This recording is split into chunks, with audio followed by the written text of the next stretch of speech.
doing great on this. Good to see you.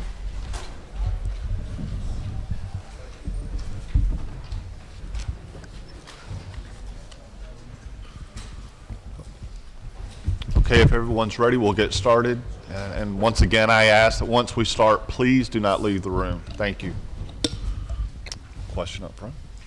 Hunter Mandel with Bleacher Report. Out of all of the running backs you've recruited as a coach, where does Leonard Fournette rank of the guys you've recruited, and what kind of a player is he? You know, I don't really like to make comparisons with players. You know, Leonard is an outstanding player. We thought one of the best players in the country, certainly one of the impact players at his position, and he's a fine young man. We'd love to have him on our team and, you know, wish him very well, you know, at LSU, but I can't really compare him to anybody else. Right here at the front. Hey, Nick, John Garcia, juniorscout.com. Can you talk about the arrival and enrollment statuses of Bo Scarborough and Montel McBride 2014 signees? I'm sorry? Can you talk about the enrollment and or arrival statuses of 2014 signees Bo Scarborough and Montel McBride? You know, I don't think, you know, both of those situations are incomplete, and they won't be completed until the end of summer school. So I can't really make a prediction on what their status will be until the summer is over, their summer school is over. Very back. Luke Simons, KXHD College Station. You've had a lot of success recruiting over at Alabama. It seems like a lot of teams are making some strides to try and catch up a little bit. Can you talk about how competitive it is with you and the other coaches in the SEC to find those next stars? Well, you know, recruiting is not an exact science. Evaluation is certainly an important part of recruiting good players. And in certainly our culture now in recruiting, we've sort of keep speeding up the process, you know, to where just a few years ago, we just had a camp from Sunday to yesterday. And in that camp, typically a few years ago, we would have had nothing but 2015 prospects. We had nothing but 2016 prospects in this camp. Not by our choice, all right, but it's just the culture of recruiting now. It's getting earlier and earlier and earlier, and I think because football is a developmental game, that it makes it much, much more difficult to evaluate players to try to project how that guy's going to develop, you know, from his sophomore year to, you know, when he comes to your campus. So I think it's going to get more and more difficult. But I also think that I know there's a lot made of recruiting classes, and you got a number 1 class, and we got the number 3 class, and all this, but that's the part of it that's inexact. All right, that these recruiting rankings, just like players in the NFL draft. You know, there's players that get drafted in the first round that never play, and there's guys that are free agents that become Pro Bowlers. So, you know, these things are not necessarily 100% accurate. And number 2, they cannot predict how a player is going to mature and develop, as all players do that differently.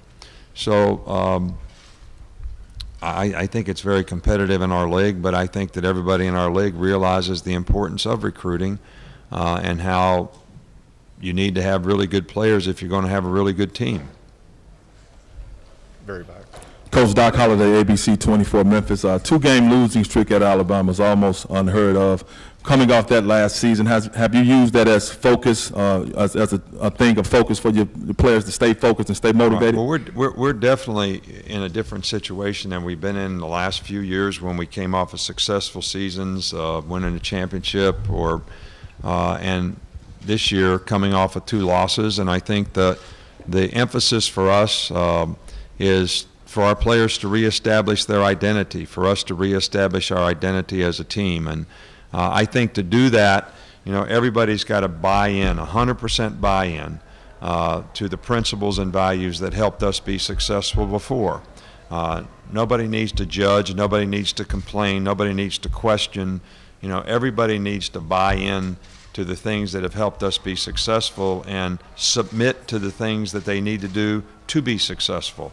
And I've been pleased with the way our team has done that to this point, but you know, that's been a totally different approach for us because we do, you know, we're not pleased with how we ended the season last year.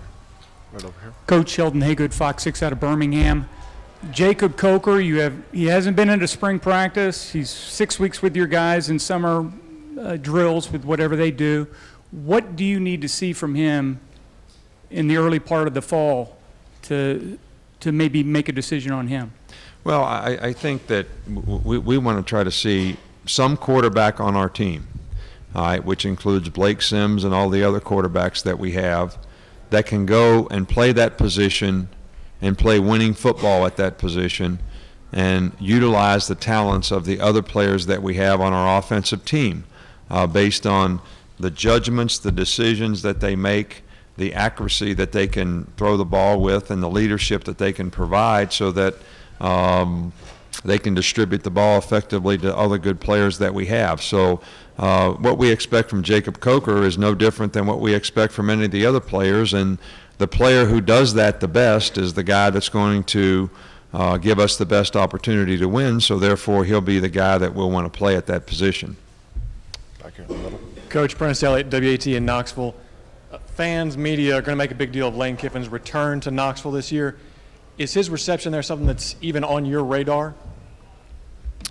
It's something that we joke about a little bit, but you know, I think all the people in Tennessee really dislike Lane because they liked him before he left. All right, so that's what I liked. I like what he did when he was there. I like what he did when he was at Southern Cal. You know, they almost beat us, a national championship team, in Tuscaloosa. We had to block a field goal late in the game, and he took a team that was not great the year before, and they played some really, really good football, and a quarterback that played his best football of his career then. So they don't like me in Baton Rouge because I left, and they don't like him in Tennessee, and I've had to go back there, and I survived.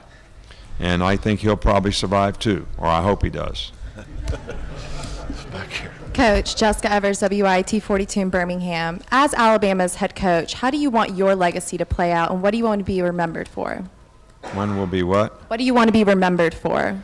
How do you want What to be I would remembered? like to be remembered for as a coach is, you know, I always love it when players come back and say, you really helped me.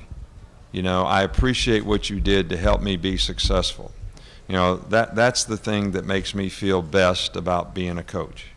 It makes me feel good when people that I grew up with in West Virginia who are just hardworking, good people say, I love to see your team play.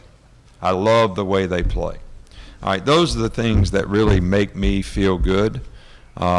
But the thing that I would like for my legacy to be, and I think all the great coaches, whether it's Coach Bryant, Woody Hayes, all you hear from their players, and those are the two that I've had an opportunity to be at those schools. I coached at Ohio State.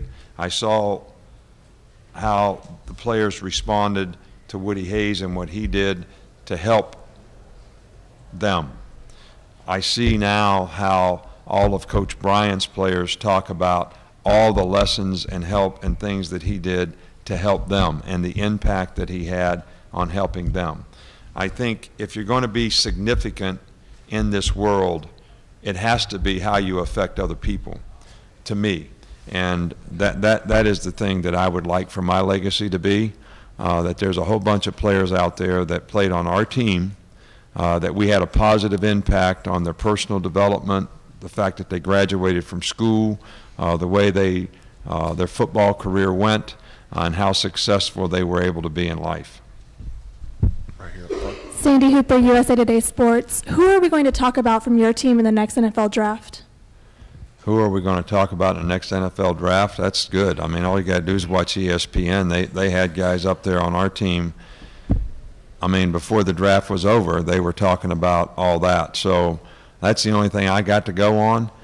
Even though those guys aren't really very accurate, they actually put guys' name up there last year that never even got drafted. All right, but I think that the danger in all that, and I love the media, you know how I love the media, is that people, this is the media that does this, create an expectation for someone. And then it's difficult for them to realize the reality of the situation that they're in after somebody said they're going to be a first-round draft pick. And now all of a sudden they're not going to be, but that reality never sets in. But really, was it accurate to make that prediction to start with? And the biggest thing that I try to do with our players is, look guys, the number one thing that's important to you in your future as a football player, whether you stay here at Alabama or whether you decide to go out for the draft, is that you play well, that you're a good person and you play well. So if you're in the business of developing a career as a football player, that's what you should be focusing on. That will benefit you, that will benefit us. Then when all that plan is over, you can decide what your future should be. That's really what I try to do with our players. So it's not about who it is, it's about a lot of guys on our team that if they had good years, they would be guys that, you know, people may be interested in. Hi, Mark Tracy from the New York Times. You've been talking a lot about how you'd like it if you could play even all 12 games against teams from the other Big Five schools, including obviously the SEC. As you know, there's a vote next month at the NCAA about more governance issues. Do you see that vote, which could lead to greater autonomy for the Big Five conferences, as crucial to your goal for schedules that fulfill that, or is that on a parallel track? Oh, I think that, you know, I don't know how that's going to go. I don't know how anybody's going to vote on it. I don't really get into the politics of the NCAA or anything like that. I know we have good leadership, and I know they'll do the best at what they can to affect the future of college football in a positive way. That's just my opinion about scheduling. I think it's players look forward to playing in big games. They look forward to playing good games. Fans look forward to seeing them. You all as media love covering them, and we appreciate the job that you do bringing interest and you know, attention to our game and our players. So. But I don't think one would happen without the other, if that's what you're asking me. Right here in the back.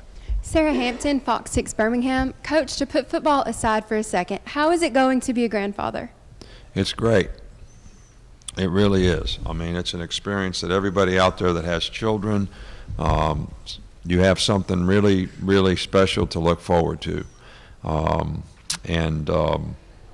It's really been something for Miss Terry and I, and the only way it's really affected me is, you know, I was somewhere behind the kids and the dogs. Now the grandbaby has kind of moved up, and I've just kind of moved down on the totem pole of attention. So, and you know, Kristen got engaged, so now we have someone else who gets more attention than me, so I'm just kind of hanging in there. Coach John Longshore, Alabama News Network, Montgomery. Could you possibly have a two-quarterback system this fall? You know, it's not something that I would hope would happen.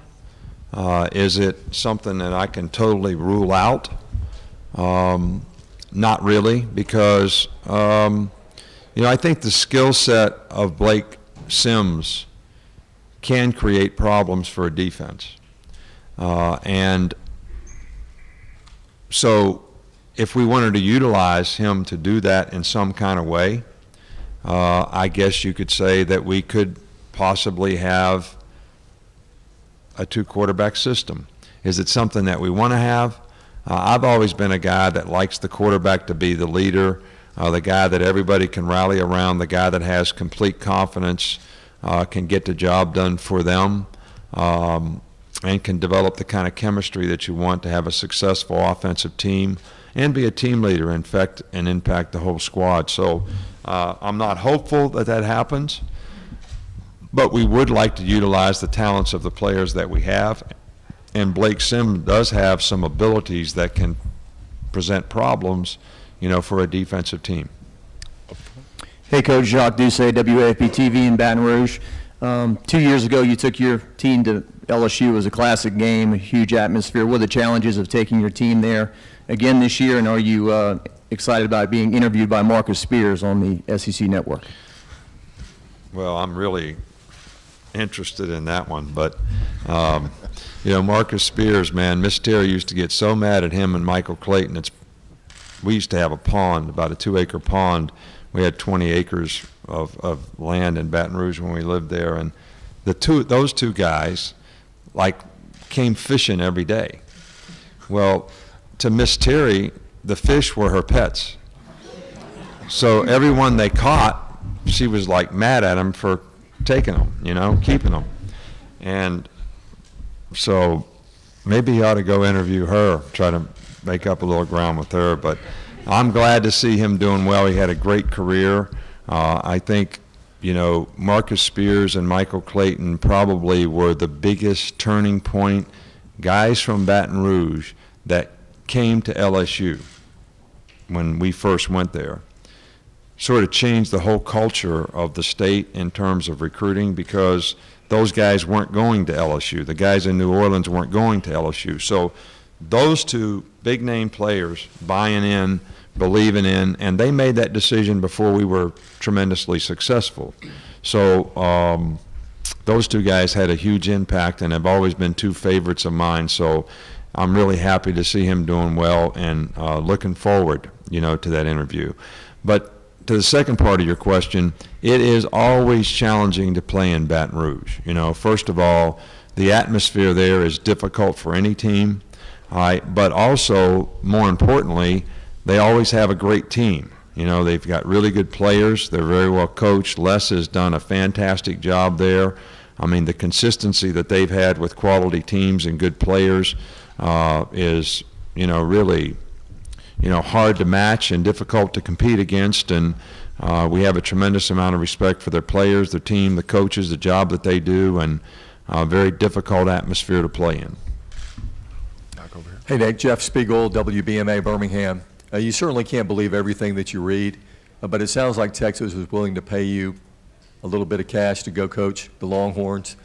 I never really talked to them. Nobody ever made me any kind of offer like that, because I never really talked to them. And as we've said many times, Terry and I were really not interested in going anywhere because of the relationships that we have at Alabama and the commitment that we have to finish our career there. And we're certainly looking forward to that.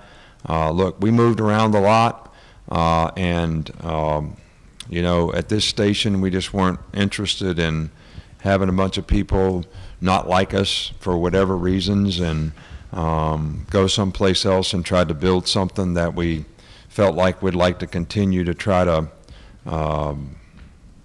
keep going at Alabama. And so I don't know really what you're referring to, but none of that stuff really ever happened. Coach Stephen Quinn, Local 15 News in Mobile. What were some of the qualities or characteristics that made A.J. McCarron so successful with his time at Alabama, and do you see any of those in any of the players that are currently competing for that position? Well, A.J. was in our program for 5 years, and one thing about A.J. is he is a great competitor. He had a burning desire to be successful, and he really, really worked hard to be a successful player. It was really important to him, and he did all the things that you'd like to see a player do to try to play that position well. I mean, there wasn't anybody, I call him a gym rat, that spent any more time watching tape or doing whatever he had to prepare, even when he wasn't playing. I think that's the reason that he developed into the kind of player that he became, and the success that he had, with us. I mean, he's a talented guy. Obviously, he's a good athlete. But I think, his will to succeed and be good, and his burning desire to do that, is really what made him develop the way he did and have the success that he had.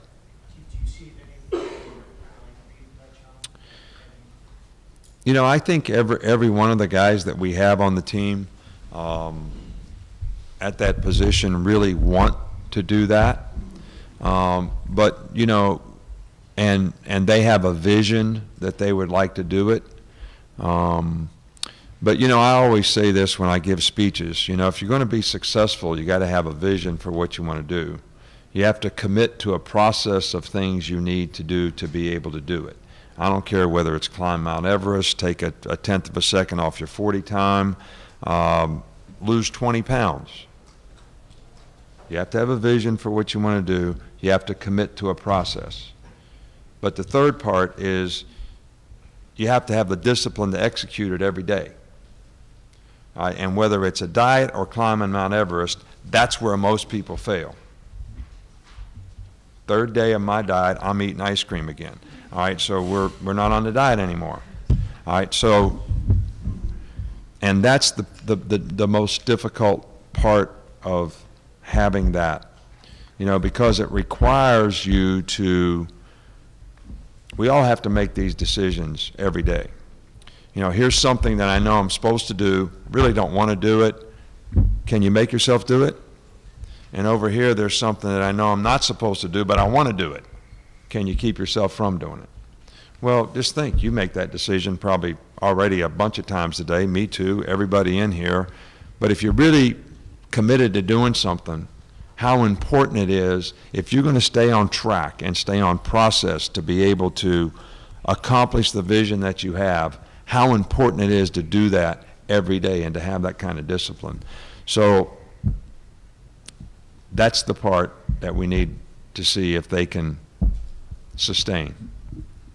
Final question here up front. Rebecca Nesbitt, WIAT. Earlier you could hear the screams of the fans in the lobby. Can you just talk about the passion and intensity that Alabama's fan base shares and the culture you've created at the university? Well, I don't think I created it, first of all. I think, there's always been a tremendous amount of passion for Alabama football here. And I think that's been created by all the great coaches that we've had, through the years that contributed to the tradition that we have. Probably the most famous is Coach Bryant, but each one of those coaches and each one of those players that gave their blood, sweat, and tears to work hard to contribute to the success that created that tradition. And it is special, the passion that our fans have and the interest that they have, in our program. And I think that's what makes it really unique, to be the coach, at Alabama. And I know there's a lot of high expectations, but I really wouldn't want to coach any place where they didn't have high expectations. And we just do the best we can to try to have a quality program that our passionate fans and supporters can be proud of. And that's what we're going to be committed to continue to try to do. Okay, thank you very much. All right, thank you. And hey, I really do appreciate what you all do to support football, college football, how you promote, the players that play it and our game. I think it's really critical that your part of that is what makes the game special. So thank you very much. Thanks, Coach.